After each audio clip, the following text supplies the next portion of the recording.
Very good morning to everyone.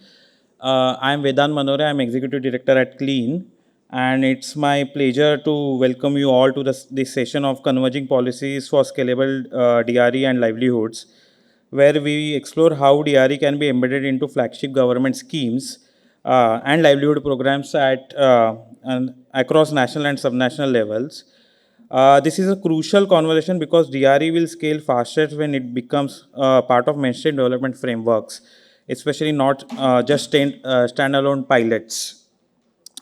To set the context for the today's session, we will begin with the insights from Clean's State of the Sector report. I now invite Dr. Priyadarshini Karve, CEO Clean, to present the key insights. Dr. Priyadarshini is long-standing leader in India's DRE ecosystem, working across policy partnerships and sector building. As a CEO of Clean, she anchors collaboration across government, industry, and civil society to accelerate DRE scale and impact. Dr. Priyadarshini, over to you, please.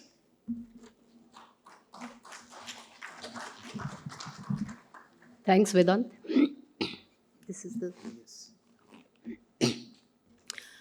So, hello everyone. I'm standing here to present some of the key insights from Clean's State of DRE Sector report for 2024-25.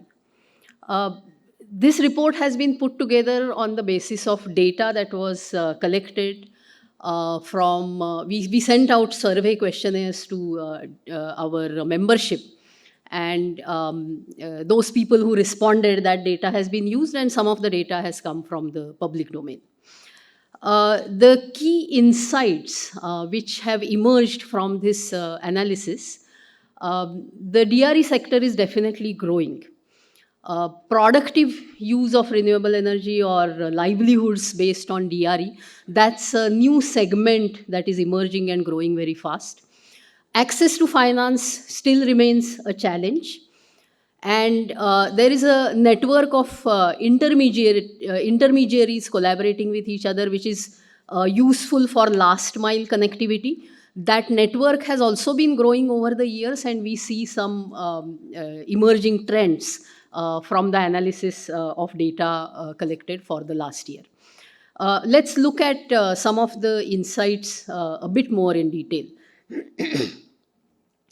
Not surprisingly, most of the enterprises are operating in the solar energy space.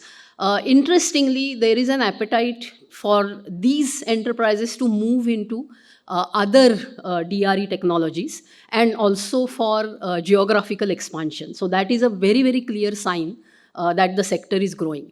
Also, the fact that there is a less tendency to silo into types of technologies. That is also a welcome sign that people who are working in solar are now moving into wind, biomass, and so on, which allows ideas to connect with each other, cross-fertilize, hybridization becomes possible. So new avenues for the sector to grow emerge from these kind of collaborations. Again, not surprisingly, the household energy sector continues to be a strong force, and that is related to the way the DRE sector has evolved. It started, as was mentioned by several speakers in the last session also. The DRE sector started with an idea that there is a centralized electric grid, there is a centrally controlled fuel supply, but there are gaps in it, and those are to be filled by the DRE system. So these will be systems that will provide quality of life, basic energy services to households in remote areas or very poor households. So that has been the sort of the original platform from which this sector started growing, and therefore household energy continues to be a driving force. That need also hasn't really ended, it is still there, but it is interesting to see that increasingly there is a realization, there is a recognition that livelihood generation can be boosted with the help of DRE technologies. Therefore, the sector of DRE for livelihoods or productive use of renewable energy, this is a growing segment, and it is fast catching up with the household energy segment. The intermediaries, they are the key to connect the enterprises, the technology developers with the end users. And there are several levels at which these operate. The NGOs and CSOs is a big driving force in this part of the DRE ecosystem. Uh, I should emphasize here that for the want of a better word, we call Clean an industry association. But our members are not only industries.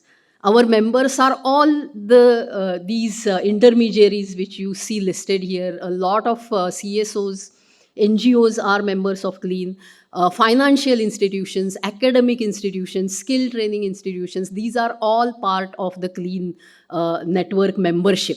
So that is in a way a uniqueness that in spite of being a so-called industry network, we do have a fairly good representation of the non-industry players who are key for the industries to succeed.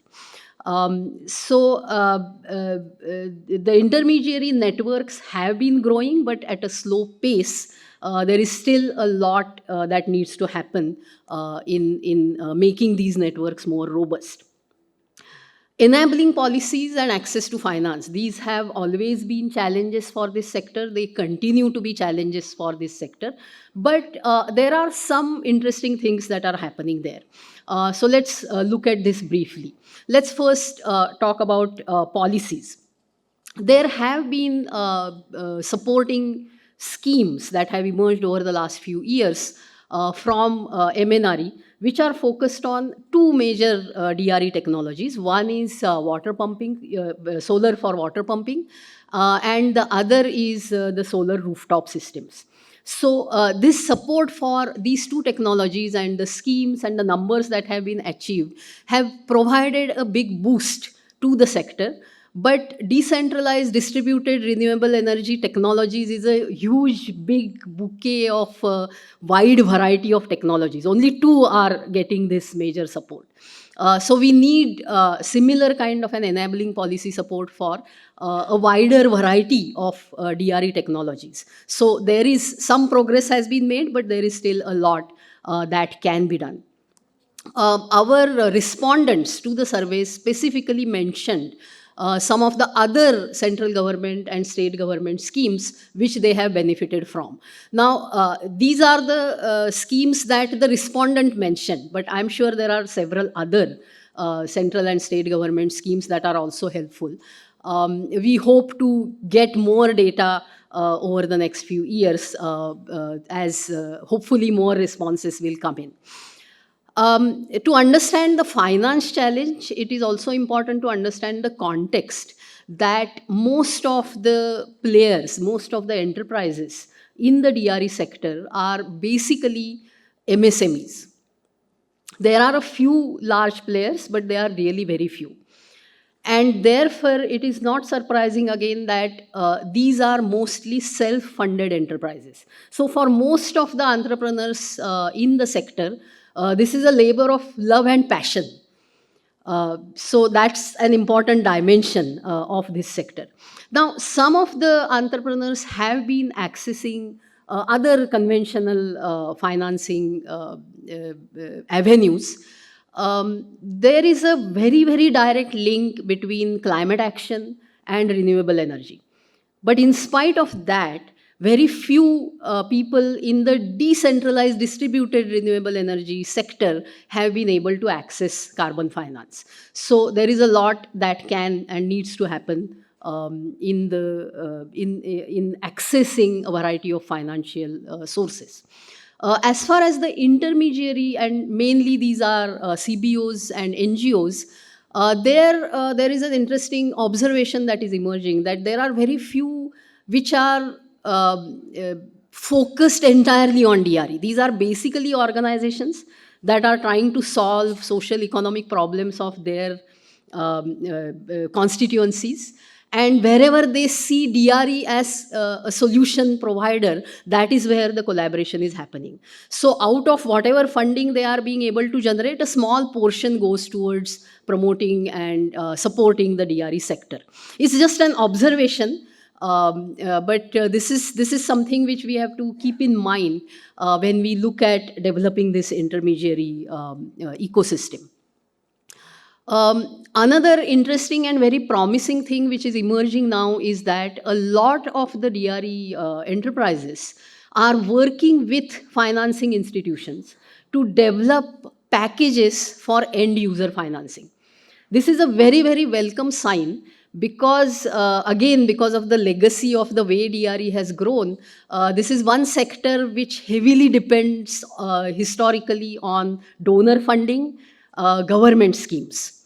But if enterprises are seriously looking at end user financing, it means that they are also realizing that ultimately it is the end user who will have to buy these systems eventually for sustainability of the sector, and therefore if the thought process is moving in that direction, that's a very welcome sign, and it is also another indication that the sector is growing and maturing.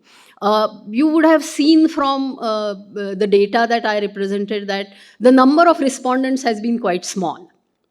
However, it is a very good cross section of clean membership and also the DRE sector players. So, what we are talking about is fairly representative of what is happening in the DRE ecosystem. But I'm going to use this opportunity to make an appeal to all the clean members here that I hope that more and more of you will share information, share insights, share data so that we can collectively learn more about the nuances, finer nuances of what is going on in the sector, and therefore help plan for the future growth of the sector and the future growth of us individually as enterprises or as intermediaries in this sector. Thank you very much.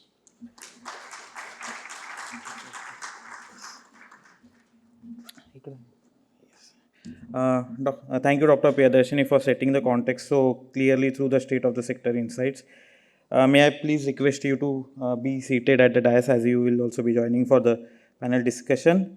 I would like to acknowledge the clean team behind this report, Mr. Hari Natarajan for research direction, Ms. Mundmai Thatte and Dr. Priyadarshini, of course, for research design, and our review committee board members, Ms. Rekha Krishnan, Mr. Sharat Rao, and Mr. Nitin Akhade. And for data analysis, synthesis, and report visualization, Shahab Javeri and Parmi Savla from Directors Loka Impact Initiative. We definitely recommend them if they are here.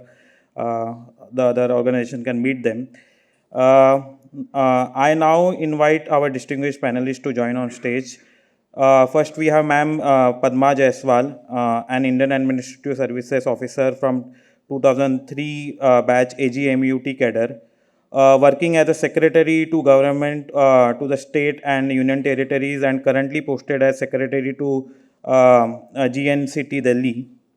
A civil servant who has held significant leadership positions as Deputy Commissioner, Director and Secretary in the Government of Delhi, Goa, Arunachal Pradesh, Puducherry and other union government territories. Worked in statutory and regulatory institutions, in election commissions as general observers in assembly and Lok Sabha elections through deputation. The responsibility in the jobs assigned included implementing the government schemes, programs and projects. Native to Chandigarh, and she completed school and college education in commerce and management. She did master's degree in business administration from Punjab University and a research fellow at University Grand Commissions, and she holds a degree of company secretary. Next we have Mr. Yeah.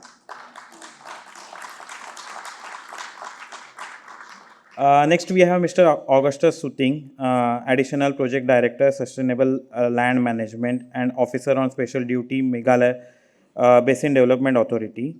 He has over 28 years of experience in science and technology and rural development, including leadership roles across multiple IFAD supported programs. He currently supports state-level implementation systems that connect livelihood, land management, and development delivery. Mr. Augustus Suting. Then we have Mr. Abhishek Jain, Director, Green Economy and Impact Innovation, CEW. Abhishek is one of India's leading voices on clean energy access, decentralized energy, and livelihoods, with strong focus on evidence-driven policy design. His work has shaped national conversations on DRE markets, adaptation, and impact. We are happy to have you, Abhishek. And then we have Mr. Satyaprakash Chaubey, Director, Demand and Enterprise Development, India, GAP. He works at the intersection of energy access, enterprise development, market activation, supporting adoption of clean energy technologies at scale. At GAP, he focuses on strengthening demand ecosystems, enterprise models for sustainable energy solutions. Mr. Satyaprakash Chaubey. And now I invite our moderator for today's session, Mr. Ashish Chaturvedi, Head Action for Climate and Environment, UNDP India. Ashish has over 17 years of experience across environment, climate change, circular economy, and environmental policy, and has previously led work as Director, Climate Change and Circular Economy at GIZ, supporting major government GOI programs. Welcome, Ashish. May I request all panelists? Yeah. Thank you, and Ashish, over to you, please. Thank you very much, and I'm delighted to be here. And I'm extremely sorry. okay, We will have a group photo before the session. Yeah, my apologies. Yeah. people who disappear. Thank you. Please.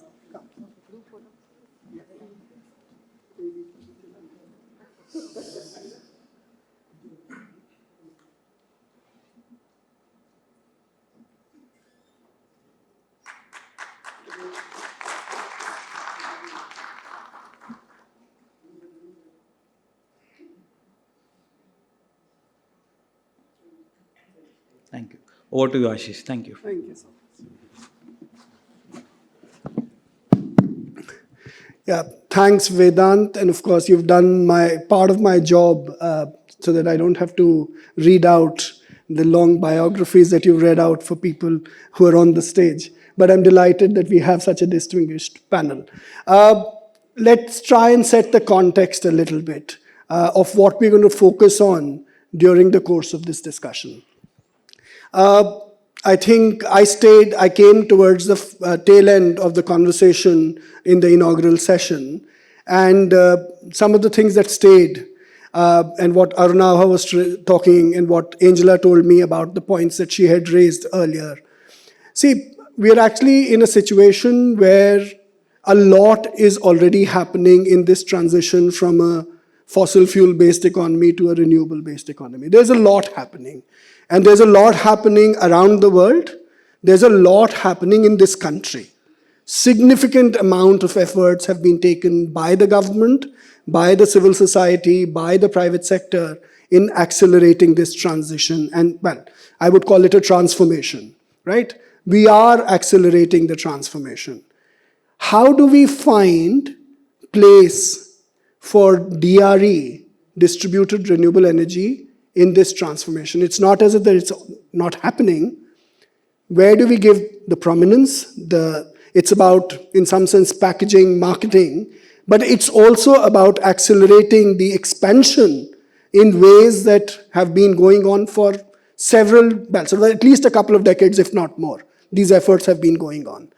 I think even before Clean was launched, these efforts were well underway. In this building itself, at the India Habitat Center, lots of action was happening some couple of decades ago when I started my career in India, when I just come back to India. So I think there has been a lot of action already. What we want to now prioritize is, of course, acceleration, scale. Mainstreaming is a oft used or abused word. How do we mainstream this in different programs and activities of the government, but also of local communities? And I think what is critical is that the government does play a very significant role when it comes to providing, the scaling up options. So the report that Priyadarshini ji just presented, the two examples that you've given are kind of thriving because of government support. How do we manage to get government support for other such programs? I think the conclusion.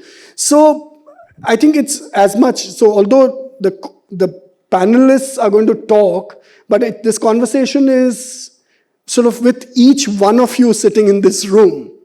It's about how do we create that collective response and an enterprising response to scale up and accelerate some of these efforts that are happening in different parts of the country, in different organizations, and I think it's part of the mandate of Clean itself to bring all of this together. So to get us started, I would like to kind of begin with Padma ji. She made it very clear that I'm not doing this in Delhi, but I've done this before in other sort of roles in other states. So let's start with that, right? Sort of in your experience, how does effective governance mechanisms, governance models, look like when you have to bring livelihoods, infrastructure, housing, health, sustainability, all of that together, and where DRE can actually play a role in each of these different sectors and in each of these sort of initiatives of the government? How do you bring that together? And I think one of the sort of respondents in the inaugural panel also said that there isn't much talk on urban thus far. So how do you bring that rural-urban connect as well when you start thinking about mainstreaming of these DRE sort of approaches, solutions, and so on and so forth? So, Padma ji. Thank you. So good afternoon to everyone and esteemed panelists, and my special thanks to Priyadarshini ma'am for her such an insightful and wonderful report that she has prepared, and I think it is coming out of her experience. And she has presented so many facts for the perusal and the audience sitting in the hall. So it is very right when Mr. Ashish has made the context, has set up a context saying that, it is this kind of an infrastructure of creation of bioenergy at the decentralized level is not new. We have been doing this before because India is, generating that agriculture waste and municipal waste in vast quantities. And we have been doing it before behind the scenes. All the women who are the various functionaries who are responsible for cleaning, housing, energy, everything at the decentralization were doing the generation of bioenergy and compressed biogas. This all things were doing, and they were the part on the component, very essential component of our rural development programs. But now it has gathered the pace and momentum, and which it has been discussed in the international forums. And as we have seen that India also has come out with its bioenergy policy, the policy in which we are talking about import substitution of our energy, fossil fuels, in which what we have done, the country has kept the target of mixing the 15% from the biodiesel. But what we have seen that the target that we have kept for 2030, we already achieved it in 2025. So maybe the government was very cautious while keeping the targets, but then we already had the know-how and wherewithal within our rural systems. That is why we were able to achieve the mixing target of 15% and 20%. 5 years before the stipulated year of 2030. So the government has now kept the mixing target of bioenergy in the bioenergy fuel as 20 to 25%. So likewise, we will be accelerating, and we will be, substituting it to 100% as Brazil has done. And Brazil is a very, very significant partner of India, and it is teaching us that how we have to create the flexi engines so that we can substitute 100% or 95% of the bioenergy and we can run our cars with 95% of biofuels. So likewise, also when the India is really aggressively, very much pursuing its international objectives of sustainability in the international platforms with G20 members and also with the BRICS members, and so much of investment in the form of FDI and FIIs are also also about to come in India. And what they are seeing in India is that we should be more sustainable. We should be more ESG compliance. So the investments are all about to come, but the only thing is we have to become more technology friendly. And for that also only the government has come out with that model law of distributed energy resources grid. Because the creation of the mini grids, updating it with the technology, and how do we integrate our mini grids with that of the discoms is very critical. Because we are not falling short of creation of solar energy. Already we have created enough solar energy, but the problem lies in distribution and transmission. Distribution and transmission is the place where the transmission loss is happening maximum. Now these mini grids, now this particular seminar and was also about how we are comparing it with the north. and since we are the South, so how we are comparing the climate sustainability goals with that of the North?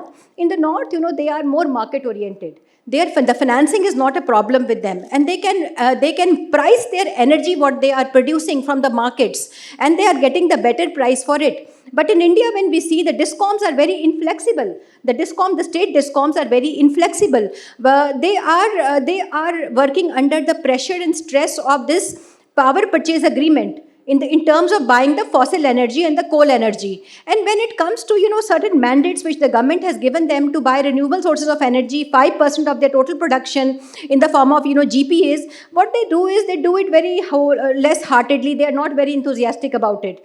And moreover, because they have already incurring the fixed cost, so they take it as an added burden. So in Har Ghar Bijli Yojana, where the consumer is becoming the pro-consumer, producer as well as consumer, these discoms, they have to buy it from the mini grids, but the thing is that they are not very enthusiastic and they are not very much willing, and the prices which is being paid to them are also quite low.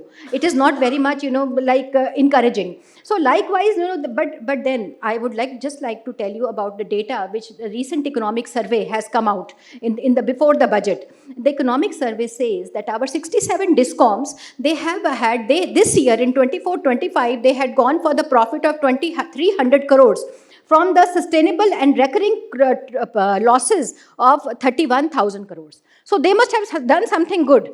Something must have gone good, something must have gone right. That is why they have transformed from losses to profits. So this we have to see that maybe they have taken away some of the energy from this distributed renewable sources of energy, and they have taken the money, they have integrated themselves from the grids, and the load factor has been distributed.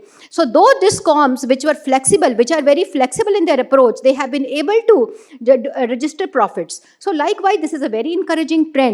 And the government is not only working in the making of policy, but also it is working towards generating demand and generating supply.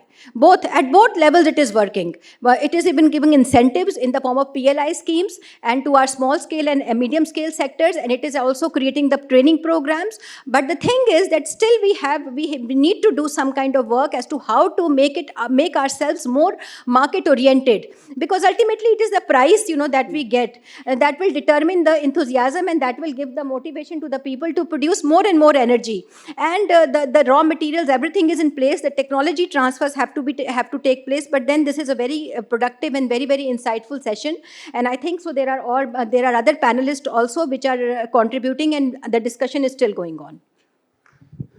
Thanks so much, Padmaji, for the overall kind of landscape and your own experience working in different parts of the country, and of course, your experience of working as an administrator at the state level. So let's now move on to Mr. Suting. He's the OSD to the MBDA, and of course, has great amount of experience working in the Northeast. So I think my next set of questions would focus on your own experiences of working with DRE technologies, and what have been some of the challenges that you faced, and what are some of the sort of recommendations, so that let's sort of drill down to, and because four of you have great amount of experience working on the ground, so let's focus our conversation on what have been your experiences in deploying DRE technologies, where have been the successful models, and what pointed suggestions do you have to respond to, let's take Arunabha's framing, accelerating sort of this transformation. How do we go about doing it? So let's get started with you, Mr. Suting. Thank you. On behalf of MBMA, we wish the people here greetings for the year. And thank God also that we are around here to discuss a very key issue on SDG goals. Well, and the panelists, of course. Well, we from the Northeast, agriculture is subsistence, And study has shown that in livelihood, the income generating activity that each household does ranges between 3 to 7. A little bit of piggery, a little bit of poultry, a little bit of agriculture, jung, and so on and so forth. And fragmentation of land is going on now. And if we have to scale it up, we need to do it collectively, because we have the strength of community. We are very united as a community, but we are not able to scale it up when it comes to livelihood. And energy is scarce. Our villages are very remote. Getting electricity from the grid becomes a problem. So seeing this on the whole, I'll come back to our famous state, Meghalaya. We are one of the few states now that are not looking at one district, one product. We are looking at one cluster, three products. And based on that, we had gone into clustering of our activities based on the value chain. So we are approaching community first, collectivization, and looking at clustering based on three income generating activities.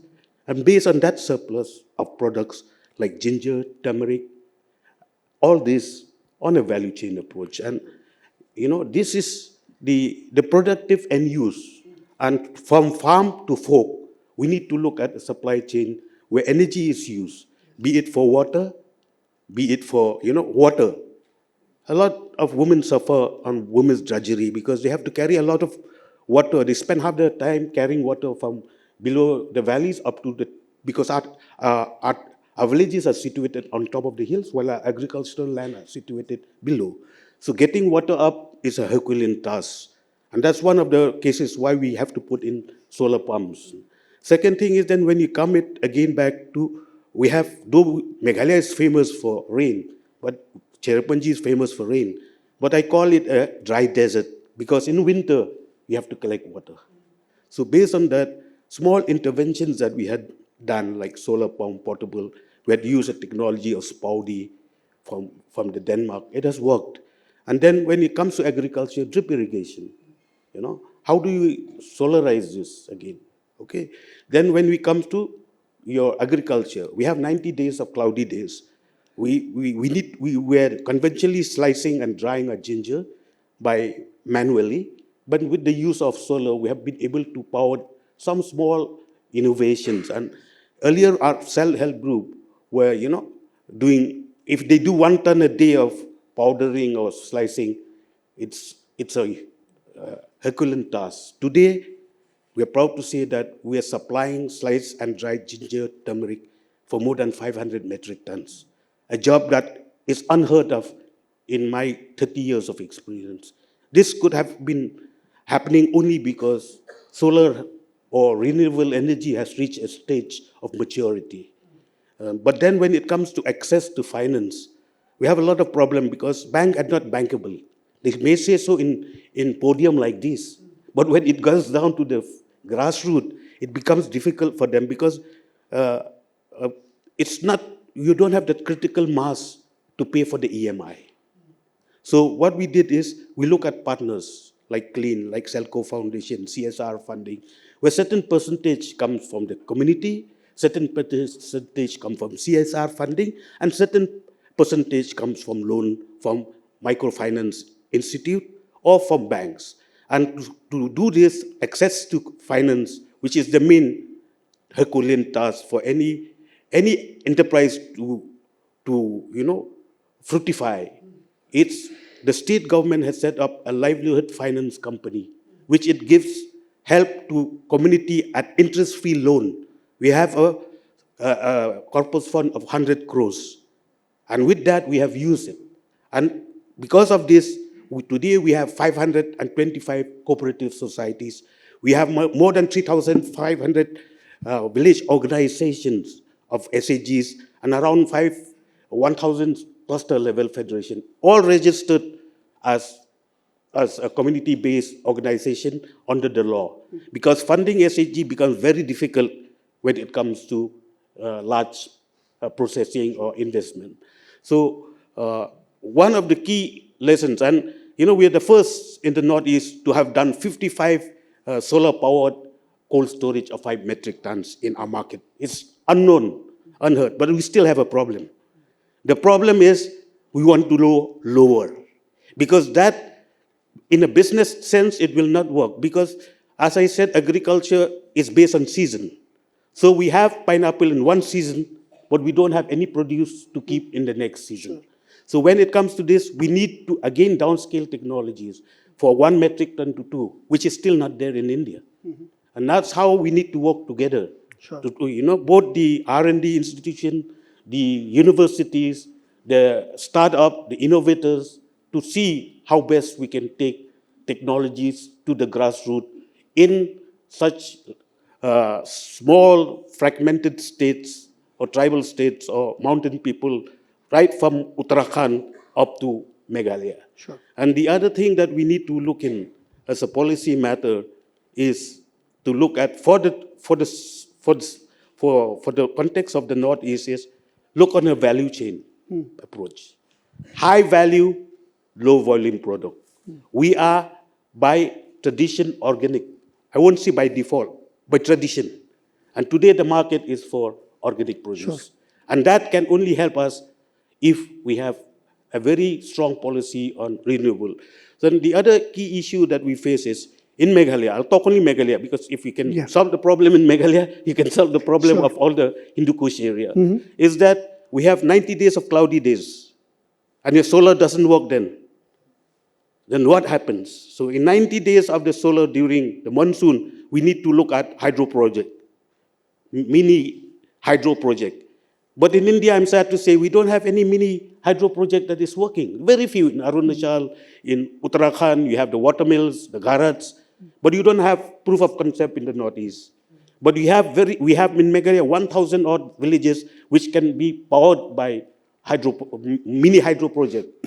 But we don't have any of these yet on a working model. You see, Nepal is got, Bhutan is got, but no research has been done on this. So we need to take this so that we have a hybrid. During the rainy season, you get hydro project, mini hydro project. During the winter, when the sun is up, we can have, so a hybrid kind of ratio where CSIR organization, university, IITs should look at. Sure. Research should percolate not in publication, but in changing livelihoods. And then as clean as a partner, and MBMA, we can do convergence in the state because we are the only organization in the state that does the externally aided projects. I've been looking at IFAD funded project for more than 18 years now. We are looking at KFW, at JICA, at ADB, at World Bank. And all these projects are not, earlier it was funded through department, like Forest Department will take in the JICA project, then IFAD will go to agriculture. But the state as a policy city has made it collectively that because MBMA is an organization that works across the environment, be it agriculture or horticulture, it's a multi-sectoral approach. So it can take it on a convergence mode. It's the unique case about us. The other thing that we need to really look in is our partnership with community and our partnership with such forums. So for clean, the roadmap should be community-led enterprise acceptable network. All right. Thank you. Yes. I think one thing is certain, you might actually have to change the expansion of your acronym after this conference. Their suggestions are flowing by the plenty, I'm sure. But I think one point that I want to sort of double click on is this entire idea about you said fascinating example of putting 100 crores by the state government. How much do you think you need if you want to do this saturation at the state level?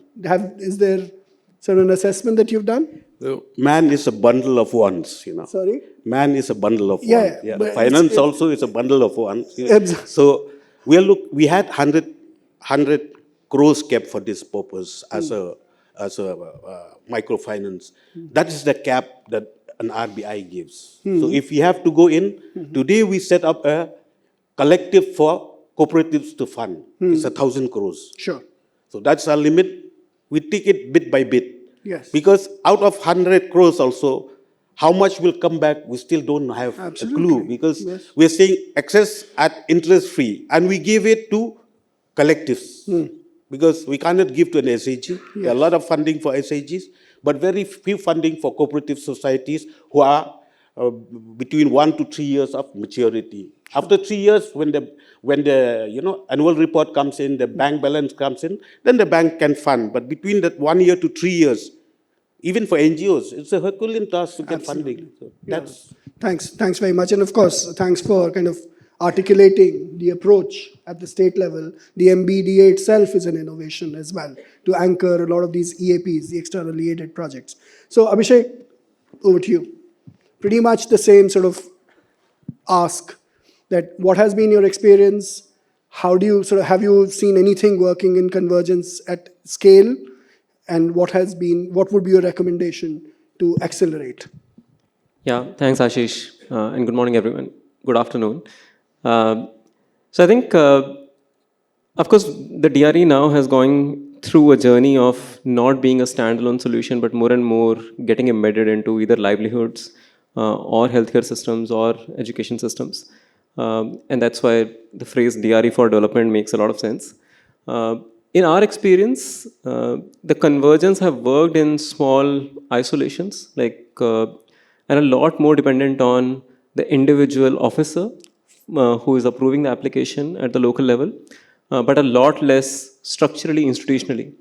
We have seen some of our entrepreneurs with whom we work as part of the Powering Livelihood program, where PMFME, which is the micro food processing scheme by the MOFPI, Ministry of Food Processing Industry, they have availed that scheme to get credit link subsidy support, to get interest subvention going.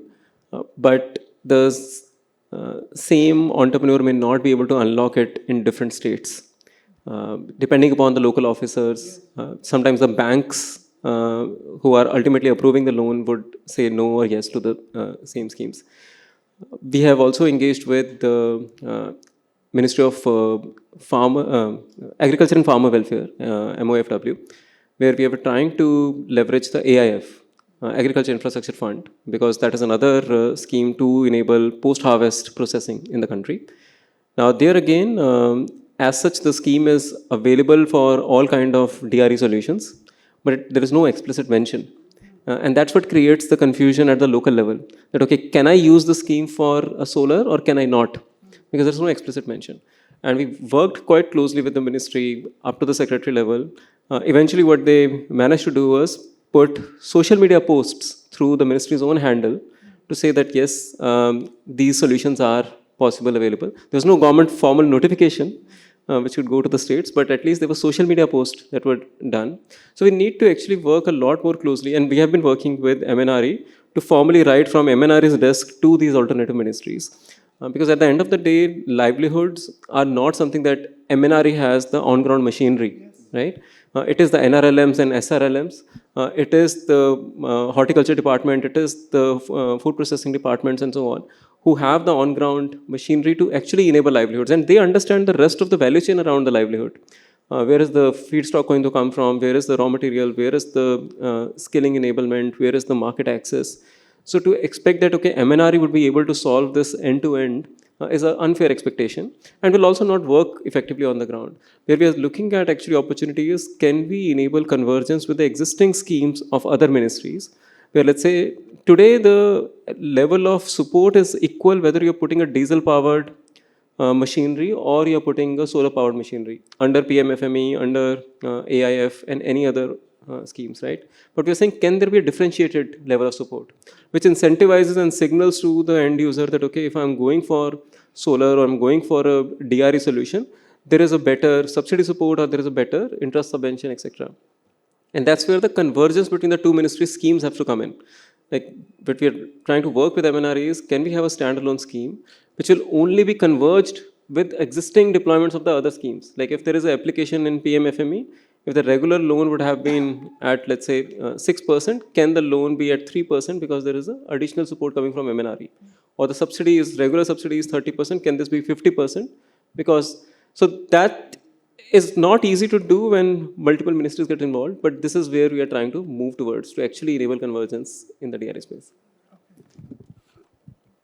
And well, so we talk about this a lot, right? So in some cases, like this clicks, this works. So I was looking at parallel sort of examples of where such interministerial sort of convergence has worked and why has it worked. So for instance, I was before we started the panel, we had this discussion on the National Adaptation Plan and how it is going to be rolled out at the local level.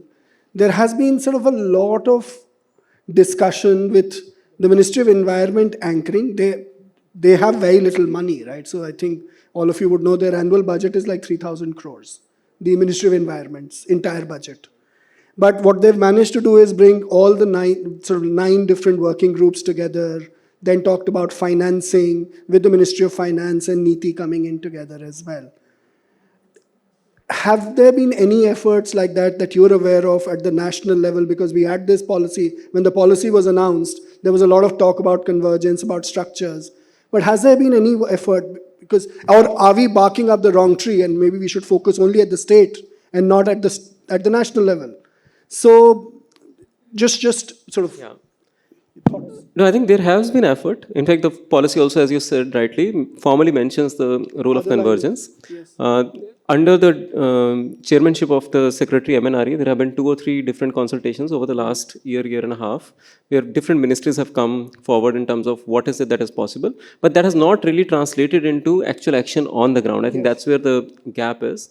And unless I think the money really flows in, then it remains only as an intent. Yes. Right? Like, and there are also a couple of misconceptions, I would say, which I think is important to highlight here. Like a lot of the other ministries actually think that, okay, what is so unique about DRE livelihoods? Like you're putting a solar rooftop essentially with any technology. But that's a big misconception. A lot of the technologies that are out there, you would see in the exhibition, they are very deliberately designed to be effectively run with DRE solutions. Yes. It is an integrated innovation, because otherwise if you just take an off-the-shelf machine and start running with solar, the starting currents are so high, the load is a lot more, the sizing of the system is much higher, so the cost effectiveness goes for a toss. And that is not getting appreciated, and that awareness need to be built that, okay, why this is a unique category and this need to be supported in an integrated fashion. Yeah. Thanks, Abhishek. And I'm sure there can be other reactions from the audience as well on some of these points. So let's move to Satya. So, of course, I don't want to talk only about the DEVI program, but please go ahead and talk about it. It's quite a sort of a catchy acronym that you guys have come up with, and of course with the state government of UP and others also. But I think the idea that, okay, based on your experience, how did you manage to do some of what you've done in UP and also beyond? And where do you think recommendations like what Abhishek just came up with would be to actually take this conversation forward? Thanks, Ashish, and thanks Clean for giving me the opportunity. And definitely I will not only talk about the DEVI program. I think that it's a learning for us that when we are actually trying to conceptualize DEVI, and then I think most of the panelists who are talking about that we can't achieve everything through DRE in isolation. So we have to always integrate DRE with livelihood, health, education, and others. But what I've actually experienced till now, that though we talk about it, but it's very difficult for us to actually see people integrating all these different sectors together. Okay, so if I will go to any office, suppose it's a health department or maybe SRLM, rural development department, anywhere, the first thing they see me in that silos, okay, aap energy sectors hain. Okay, so that's the biggest thing, biggest problem actually we are facing. And then the moment you will talk to them that what you actually help them through the DRE solution or an intervention with them, they are actually putting their ear closed till the time you are able to demonstrate something. So, and that's where we actually thought of conceptualizing the DEVI program. And if you have to actually do it in a very large scale, then you have to actually anchor your program somewhere where actually we can think of bringing the sustainability and getting it of its own in the future. And that's why we thought that let us anchor it with the SRLMs. And the SRLM is doing a lot of programs. I think that many of the stakeholders like Gates, IKEA, and many others are doing a lot of livelihood intervention with them and calling it women economic empowerment. So what we say is that how we can actually assist women economic empowerment with the integration of decentralized energy. And that's why the whole acronym of DEVI actually came into being. And it actually clicked with the government because the government liked this kind of acronym a lot. And then, and we be able to convince the government that how the DRE will be actually able to help you to achieve your own mandate. And since then, we stopped talking about the energy. So we talk more about the business modeling, that whatever the activity or the livelihood activities you guys are doing, I think that if they are doing anything in textile or maybe the food processing, or maybe I think any agri and non-farm activities, we actually worked on the business modeling part of it and tried to understand that what energy is actually contributing to the entire value chain. I think even Padma Madam is talking about the logistics part of it. We are actually working on that, how much is the contribution of electricity and how much we can actually bring it down in terms of the entire operating cost for that particular activity or the livelihood activity they are doing. And that actually clicked with that department. Okay. And then second, the major hurdle, what we have seen that if there is a very limited convergence between the SRLM and the other line department. So even I got shocked that if you'll be going and talking to the agriculture or maybe even to the DISCOM, and if the DISCOM has got the mandate of actually promoting, suppose, the PM Surya Ghar Yojana, or maybe the NEDA has got the mandate of promoting PM Kusum program, I think all of them doesn't know the outreach they can actually leverage from this SRL. And they don't, and they can't imagine. And my job is to actually bring these two departments on the table and say that these are the strengths between you two. And still I'm not talking about the energy. Because the moment I think both of us is actually looking at me that, acha, aap energy sector se. So that's the biggest confusion. And then I think if I'm able to actually see myself as, you can say, as a very neutral person, not totally in the livelihood, not totally in the energy sector, then I think that I will be able to marry between the two, and then it works. And since then, I think we have supported more than 5,000 women independent in the field in last 9 months. Mm-hmm. And the government has very well mandated to take this program to at a scale almost like 100,000 in UP itself. And maybe I think that government of India, the Ministry of Finance, has also recognized it in their economic survey report, and has given us the mandate that if we can take it to 500,000 women beneficiaries by 28. Thank you. No, thanks very much. A very pragmatic example. In fact, well, I think my colleagues and your teams have been in discussion as well, and we're actually launching a program at the national level with sort of Gates Foundation, but also with Ministry of Rural Development, or linking SRLM with several value chains. So bringing what Mr. Sittung was saying earlier, focus on a few value chains, focus on SRLM, and then sort of go to the states and sort of start working there. I think this is the approach that we are taking as well. And I think there are possibilities where, so of course, DRE is one of the sort of cross-cutting inputs into this entire initiative. So a very exciting approach. But sort of your conversations at the state level versus at the central level, did you have any conversations about this at the national level, or you've just focused at UP? No, we have the conversation at national level, but we don't want to take it only one state example to the national level. So right now, apart from UP, I think that we have got our MOU done with the state of Odisha. Mm-hmm. We are also assisting state of Bihar for and anchoring our program that how we can actually use SRLM for supporting the PM Surya Ghar Yojana through JWIRES, one of the institution, women institution they have created. We have also got an MOU signed with the SRLM of Maharashtra. Punjab has invited us, and we are going to start there soon. And with all that examples, I think that because when you actually work in the livelihood space, I think each geography has its own flavor, and you can't just come up with the experience of UP and say that this is what we are going to replicate in all the other states in India. No, but Satya, sort of my point is, what is the added value of that additional conversation at the national level? So at national level, we are trying to actually bridge, I think, the gap between the MNRE, the energy department, and the other departments. Why? Yeah, because it's very... Because are we wasting our energies? Yeah. Sort of. So the point is, if you're able to achieve all of this at the state level, then go one state at a time. No, you need support from the central level. Okay. You need policy support from the central level. Okay. And that is something we are actually trying to pursue with both the department together. Sure. And no, I'm missing Mr. Jethani. Yes. We are okay. All right. So now, sort of the last question on this sort of round, but then we'll open it up to the audience, right? So please get your best questions ready, or even clarifications or just remarks. So Priyadarshini, let me get straight down to the point without of course, you've presented the results already.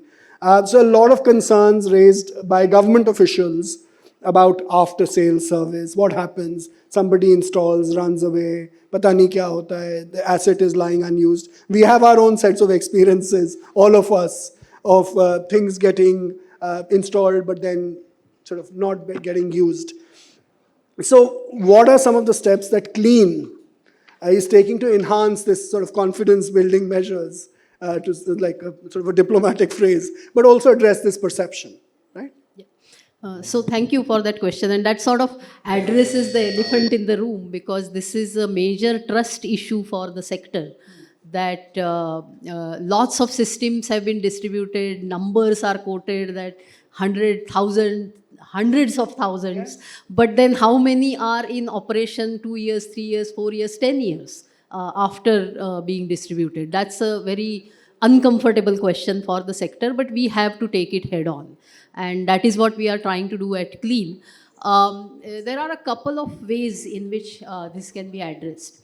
One is, of course, for the entrepreneurs or the technology developers to go back to the drawing board and try to come up with systems which will not require a lot of service and maintenance support. That is one thing which needs to happen, because frankly, there hasn't really been much product design input that has gone into DRE technology. So that is something for all the Clean members to introspect on.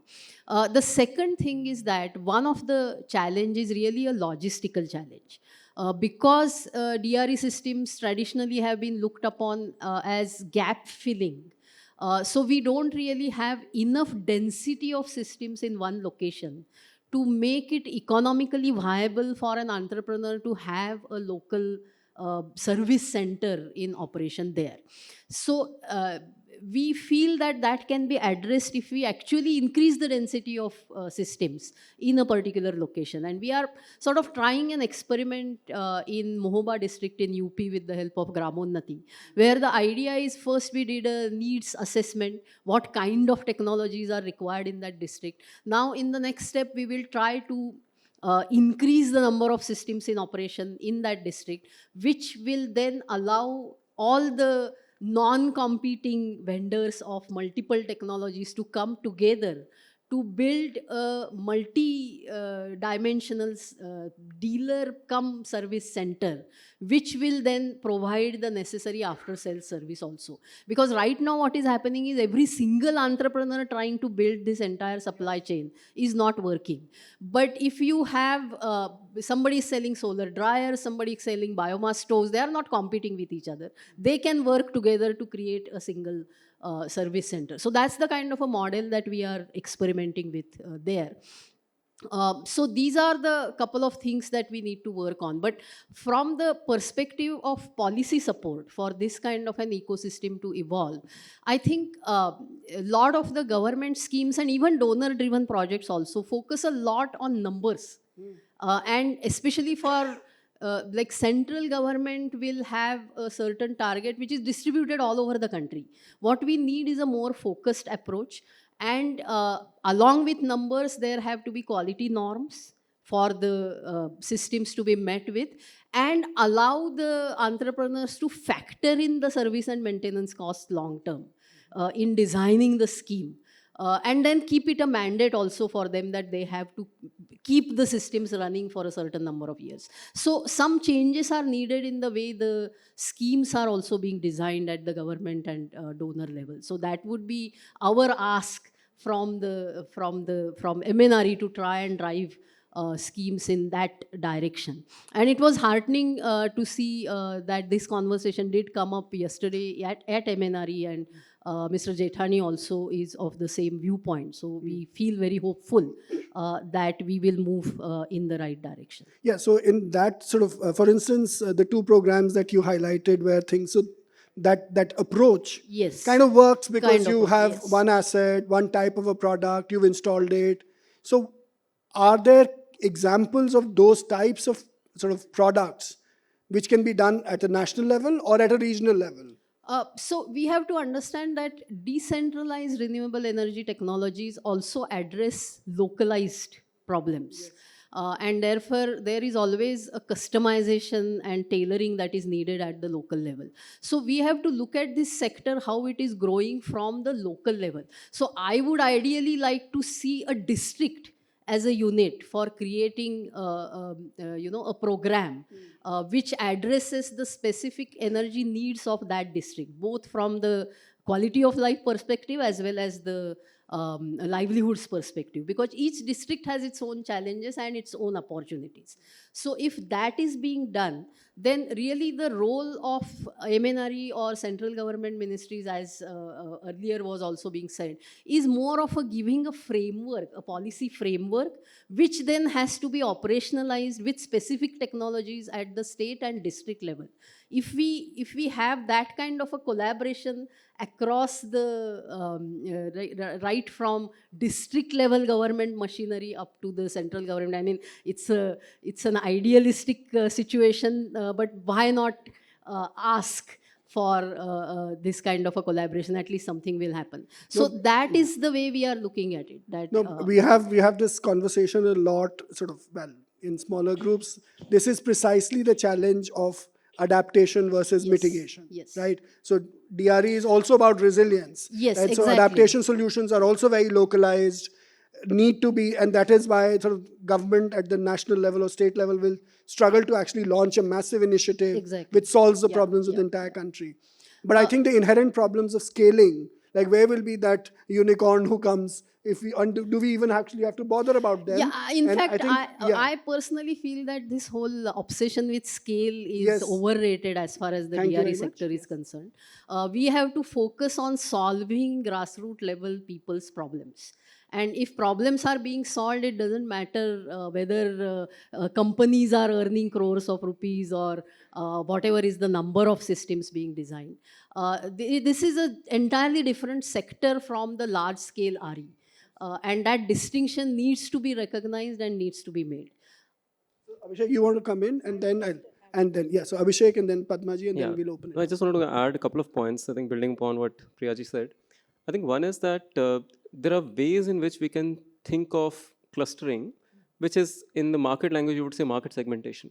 Right? If you pick technologies, let's say Tushar is sitting there, let's say Devi Dayal solar refrigerator, right? You have 4 or 5 value chains where there is a clear use case. There is fishery, there is dairy, there is roadside dhabas, and once you start mapping them, you know, okay, there is the coastal region here, the fisheries are happening, this is where this can be scaled. Here there is a dairy region, there is poor, unreliable electricity access, this can be scaled. Same goes for solar dryer. Same goes for a fodder growing station, where we know that there are semi-arid regions in the country where there is shortage of fodder for the 5 months, the fresh green fodder. So I think, and a lot of our work as part of the Powering Livelihoods program is to actually help do this market segmentation and identify where there are these clusters where things can scale up. Because the densities point will only get solved if you understand where your market segmentations are and you can deploy things at scale. The one other small point I would say, like, even for competing technologies, I think there is a case for the players to come together. You look at dealers out there in the market, you go and buy electric switches. The same dealer will have Havel's dealership, they will have Philips dealership, they will have Anchor dealership, etc. They are actually working with competing technologies together, right? So why our sector is so unique that we cannot? And in fact, the smaller I'm not we are, saying we cannot, but at least let us start with non-competing ones. the smaller we are, the more we need to cooperate for all of us to survive. We are not too big to say that, okay, oh, here competing organization is selling their product, I will not go there, and so on. So I would really encourage us to actually build on these models, because this is the only way to provide effective after-sales service, even to do effective sales. Even sales cost, right now the customer acquisition cost is so high because each one is trying to convert just one technology. Right? If the same guy actually has a bouquet of 5 to 7 technologies, your conversion rates are better and the cost associated with customer acquisition comes down. Yeah, let me stop. Thanks. Padmaji, you wanted to come in? Yes, actually, I have really listened very carefully to all the points which has been given by the panelists, and I think it is coming from their field experiences.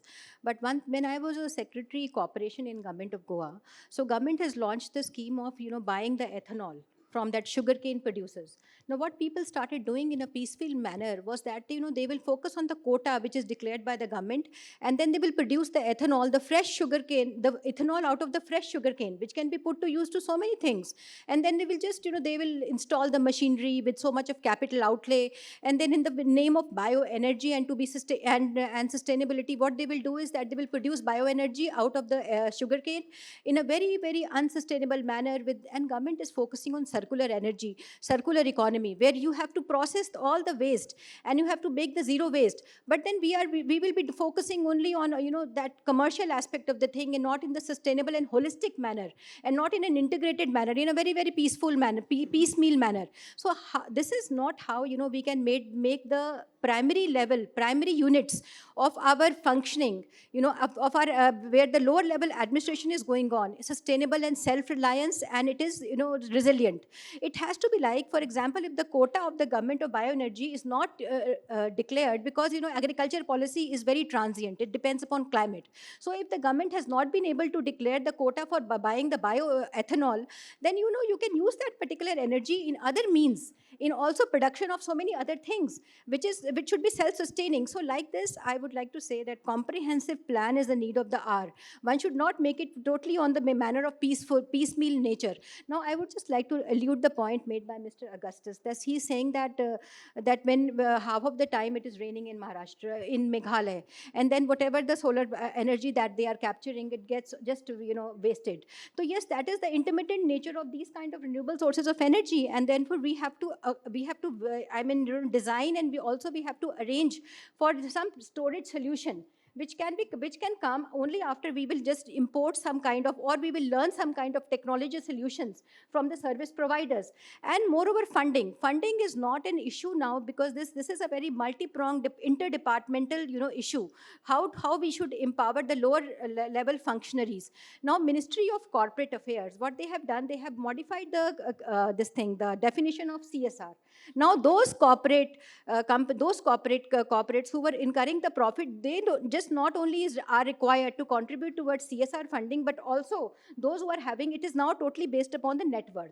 So it is the corporate social funding is now coming from the net worth, and who will be implementing it? They are the NGOs, they are the voluntary organizations. So they are being totally mentioned in the list on the website of the Ministry of Corporate Affairs. And if they are not spending such kind of like funding, which is coming out of the corporate social responsibility in a very, very wise manner, and also in the judicious manner in being financially viable, then there are so many audit questions and compliances which becomes the issue. So I think integration with the government policies, yes, while making the policy, government cannot foresee all the ground realities, and it evolves over the period of time, but piecemeal approach should be avoided. This is what my observation is. Thank you so much. Thanks.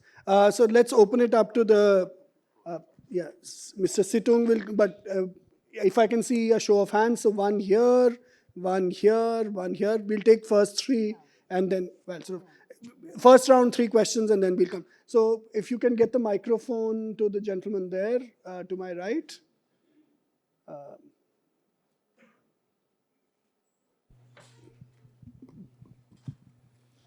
And just hold on. Mr. Situng wants to come in quickly, please. Just to add to what ma'am is saying, I think one of the key issues is fiduciary management when it comes to procurement. In procurement, what in the GFR rule, we have to go by L1. But when we go to community level, it becomes very difficult to buy anything at the village level, right? So that's a learning for us. I mean, you need a pump, you need 3 quotations for the bank, but in that remote block, you have only one person dealing with it. Now, how do we, this is a catch-22 that we have. Second is, like, we see a lot of innovations coming out. And then we have these, there is no competitors. How do you purchase that machine? Like today I saw a millet processing. Yeah. It's around 4 lakhs. It's unique. Now who has the authority or the confidence that I, as a government servant, I will buy this machine? I won't go. I will go for L1. So what we did in the learning from this as a state, is we are able to mobilize the community up to 10 lakhs they can buy on their own, have a procurement committee within the cooperative. You can buy, you can construct buildings up to 15 lakhs. This we did it based on our learnings, because in the Northeast, we are mostly Christians, and churches are built without tendering. Yes. 30, if we go by tendering, 30% of that goes to the contractor. But when we do it through community, a 15 lakh building became a 30 lakh building because they contributed more, knowing that that building will be theirs forever. So these are the learnings that we did in IFAD-funded project. It has allowed us to fund up to 15 lakhs. And now under the German funding of KfW, they allowed the policy to change up to 10 lakh for purchase of equipments required for sustainable land management. And this I wanted to share with you, that this policy has changed in the state, but it still have to change for government of India policy when it comes to buying such innovation or such small machines at the village level. Thanks. No, thanks. Brilliant examples. So the gentleman to the right, yes. Yeah. Please, can you introduce yourself and Myself Bhavesh Kansara. I'm general manager from Kirloskar Brothers Limited. And the objective to come here for this particular event, we have a stall also to bring in the micro hydro. And especially sir has said, Mr. Augustus, that the micro hydro, they do not have a solutions, but I would say we have been introduced this product since 2003, and there are a lot of machines they are operating successfully. But when going for such projects of micro hydro, there are a lot of government norms and permissions and the challenges, forest, water, land permission, so many things, and compliance is concerned. It's become so difficult because the project is a very small one, is a micro. We are having from 0.5 kilowatt to up to say around 500 kilowatt. I have a machine which is a plug and play hydro machines. You just have to find the water authority. One good thing I just came to know from Dr. Sodari is from Desi Technologies. Ms. Priyadarshini madam know him. And he has successfully done like so many projects with us in Odisha. And those machines are very sustainable. They've been installed since 2006. Till now, they are in operations and they don't need any operation maintenance. Okay, thanks. And myself, I have introduced to Meghalaya, your corporation also, where 149 sets of Pico machines were introduced. We told the department many times that the offered solutions will only go with the technology and this cost. But it went on L1 basis. I think that was not sustainable and it didn't work out. Okay. So I would say, sir, the sustainability will be in place. As madam has also said that the quality will go with it. And sustainability is, the capex may be a little more, but OPEX will be absolutely a zero. Thanks. Thank you, sir. Thanks very much. I think, the larger point is, how does one start thinking about regulatory apparatus and then sort of go into SN, please. Yes. That's what I'm doing. Yes. Yeah. I'm Srinivas. The acceleration, that's what was the initial panel's pitch. How do we do that? What I see right now from MNRE are 3 interventions. One, PM Kusum, they want to go in millions. Second, Surya Ghar, they are already going into millions. Third, they want to do cold storage in a few thousands, lakhs. So, this DRE for livelihood, can it piggyback? Where can it piggyback? Can it piggyback in Surya Ghar? Probably no, because you do not have enough space. But PM Kusum, yes, because you run the pump only for 100 days. So we have to, and similarly for the cold storage. So these two, I think Clean or whatever is the team which is really looking forward to DRE, they should quickly get together and formulate such enterprises which complement with functioning of these two. So thereby, anyway, government is going to pitch in, support service centers, which has articulated so much, we need service center, without which maintenance would be very difficult, etc. So that's my bit of suggestion, and I also can be part of in making that solution. Thank you very much. Okay, so the last question in this round. Yes, the gentleman here. Hello, I am Saurav Motiwala. I've been in the sector for a decade now, and I represent Bastar, Chhattisgarh. I come from that state. And I was glad to hear that the point came up that systems are not working, and that's exactly been the case in rural Chhattisgarh. I've been working with the tribals for around 6-7 years now. I've been stationed there. I see a lot of technologies being installed under a bureaucratic regime, and then it doesn't work at all. So my suggestion was, why can't we work on the aggregated model, which has been discussed so far? Why can't we aggregate all those technologies, all those, say, solar street lights, be it solar fridges, whatever have been installed as a part of the livelihood? Why don't we, with the help of AI and data analytics, have everything as aggregated in one place? and then entrepreneurs can come in and provide O&M. Sad part is, everybody says, install this system, there's no O&M. And I don't think, coming from a technology background, there's any technology which doesn't require O&M. So we need O&M, and then as a part of Clean, we can help track those performance of those systems and also advocate at the center level that there should be assurance of quality as well as maintenance, and that should be the liability of the entrepreneur or the company who's coming and installing those systems. Thank you. Okay. He's an organizer only. Yes. Yeah. Yes, actually to this particular thing, the government is very mindful about, that is why we are conducting this AI Impact Summit. Now, we have our own hybrid form of AI that is called decentralized distributed AI. Now, because we large language models and big clouds, they have not been able to deliver the, services to us at the ground level. So what the government is proposing is that we should have the distributed edge AI. Okay, and how this can be done? This can be done by collecting, few kind of 20, 30 points and then culminating into a laptop or in a smartphone. So like this kind of solutions will be very much, performance oriented. Then the government is having the electrical vehicle policy also, which it is really, promoting with so much, fanfare. So all the electricity which has been generated in these kind of areas, so the decentralized grids, they can be, converted into these kind of charging centers, or they can be used to make some small data centers. So likewise, so many applications are there. It is not necessary that we have to go outside our particular range, and it can be used in so many ways, because energy is required in the times to come, and we have to meet our Digital India norms. And so many, an AI summit is really happening just around the corner, and we are trying to achieve our Viksit Bharat goals with the help of the artificial intelligence, which is decentralized and distributed. So this is what I wanted to say. Thanks very much. I think Just coming to the just please hold on. I think my panelists might want to respond to other points which were raised. So the aggregation model, any response from the panelists, or you're saying, well, that's the way to go, but aggregation at what level? Do we need to do? Yeah, I mean, that is the way to go. And but what you suggested about use of AI is something that I think this sector needs to perhaps adopt, because we haven't really, frankly, a lot of us haven't thought about that. That might be one way to help in creating these clusters, Sure. and better support can be provided to that. So that's something to think about, definitely. Okay, and I think the gentleman from Kirloskar basically made the point. I think you can actually have a bilateral discussion. So the next three questions, I saw a hand here. So yes, you already have the microphone. Please. yeah, just to introduce our work, actually, I'm Dr. Subrata Datta from RO Foundation. So coming back to the Padmaji's point, we have raised a lot of funds to implement those programs in 700 locations across the country.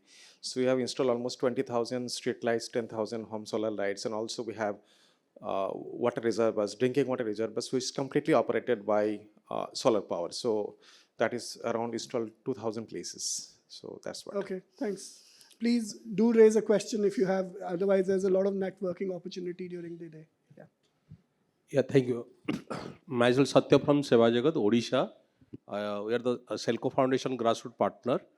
Actually, I have two questions. Only this because earlier the government experience us very differently, because due to the lack of maintenance in the rural level, lot of the solar panels is pending now, damaged condition.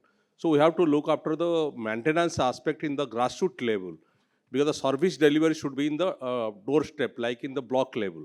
So that the government should plan on this, because neither it will be also be great challenge for the both the sectors actually. That another thing is financial aspect for the because for the rural community, the way poor people are facing, even with the matching grant also, even with subsidy grant also, they are not able to face it.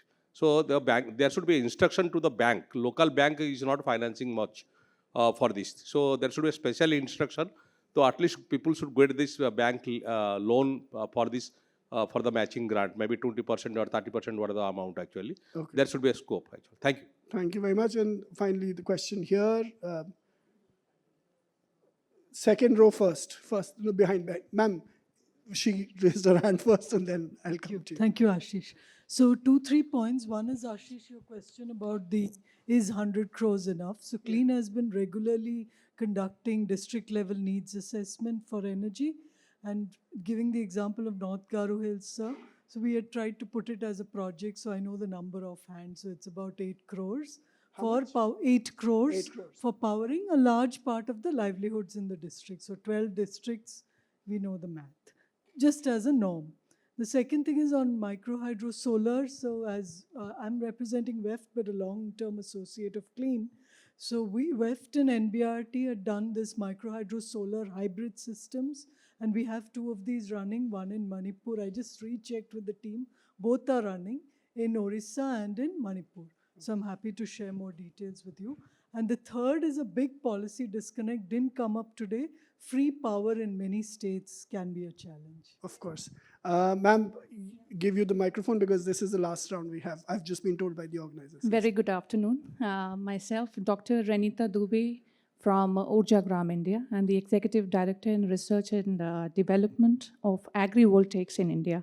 So I'm looking into the potential of agrivoltaics, and as Padma ma'am rightly said, that the integration of agriculture with solar energy is taking a vast potential here in India, and considering AI as a very impactful tool, we are not so much looking into the scalability, the mitigation, as rightly said by Mr. Chaturvedi, and the livelihoods, the integration of all three together, and the eco-voltaics that we talk about, wherein we integrate AI and ML tools in designing of the arrays.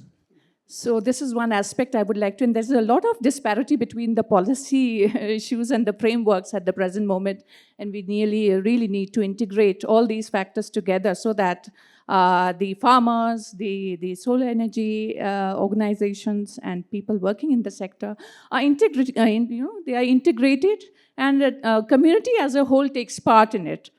So thank you so much. Thanks so much for these questions. I'll now hand over sequentially to the panelists. 15, 20 seconds, no more than that. We want to wrap up. What is your key takeaway message for Clean, but for the entire community? Yes, whatever has been reached out of the discussion, as per my perception, is that we have to make a plan comprehensively, and we have to inculcate entrepreneurial skills into these the functionaries who are working at the cutting edge level, at the ground level, so that they can comprehensively prepare the plan. And AI has to be brought into the picture. Now, AI is not something which is very technical, or which is something very big, or which is rocket science. No, it will be implemented. The models have to be out of the data of that local area, they have to be trained about the events and situation. In the AI of the Meghalaya or AI of the UP will be totally different from each other. So therefore we have to use that local AI to optimize and also to rationalize our resources. I think one of the key learnings everywhere is convergence is easier said than done. Changing mindset is something that we really need to work, all of us together. At the end of the day, nothing will sustain if the community we're working for is not having ownership to whatever intervention. And all this boils down to one, the business plan and access to market. If nothing is there, you can't teach the farmer how to grow. He should not grow what he likes, but he should grow what the market likes. Yeah. I mean, should I also respond to the question? Or, yeah. I think just quickly on agrivoltaics, this hasn't come up in the conversation so far, but I think the big challenge there is that the kind of capex that is needed for agrivoltaics, farmers do not have that kind of capex. So if you're then looking at a third party coming in and deploying, there's a huge risk exposure for the third parties like developers when the asset is on someone else's land and they are regularly using that land, running tractor, etc. That really is the big disconnect when it comes to agrivoltaics. Like, the farmers do not have the capex. Those who have the capex will not take the risk that is out there. But I think more broadly, there are clearly some common challenges that I think many entrepreneurs in the sector are facing, whether it is taking their products to the customer, whether it is the after-sales service, and I think Clean is very well placed to solve for those common challenges. That's the platform role that the Clean can play, where individual entrepreneurs would struggle to solve, but if we bring the multiple entrepreneurs together, the platform play can really help in solve this. Yeah. Yeah, thanks, Ashish. Yeah, just the last point, last word from my side, that I think that we have to work more on the convergence. And my request to Clean is that then maybe going forward in our conversation like this kind of event, we should be actually aiming at more representation from the other departments also. We should be actually inviting rural development department, health department, education department, so that we can actually talk about integration more with them. Thank you. Yeah, I just want to respond to one issue which kept on coming up. Yes, decentralized renewables are more about resilience building and adaptation. But ultimately, as we move towards the net zero goal, there will be a contribution in mitigation that will also come from DRE. So it is important to understand that whereas large RE will provide only mitigation, decentralized distributed RE provides mitigation plus adaptation. So you get more benefit from the money spent.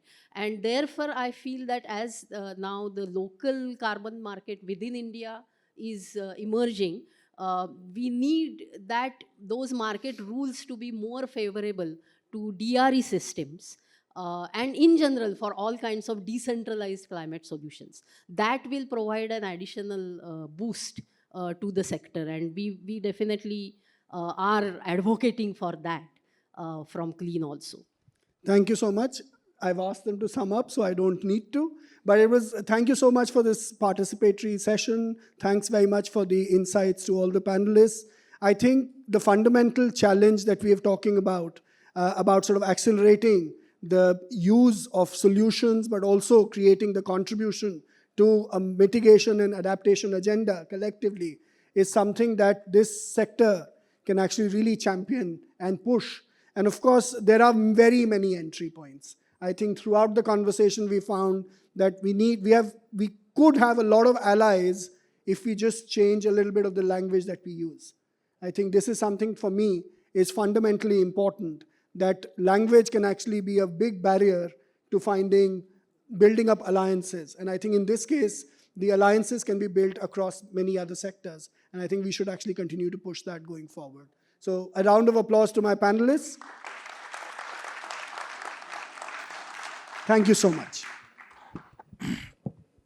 Thank you so much, Ashish, and thank you so much to all our panelists for an excellent and very timely discussion. Though we miss Dr. Jethani's inputs in this session, but this session clearly highlighted that scaling DRE livelihood applications is not only about the technology, and it is about policy convergence, aligned subsidies and financial pathways, and strong implementation across ministries, states, and institutions. Now I request Ashish to kindly felicitate the panelist, Ma'am Padma Jaiswal.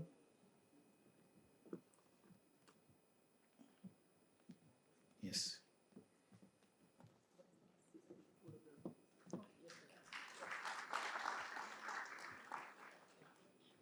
Mr. Augustus Suting.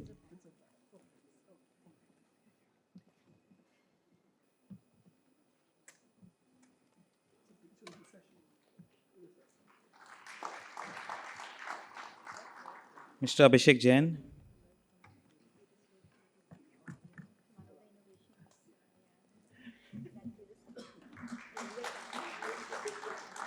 Mr. Satyaprakash Chaube.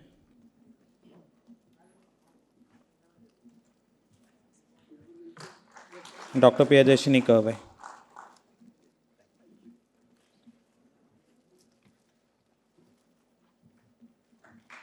And then I would like to felicitate our moderator, Mr. Ashish Chaturvedi, for moderating the session.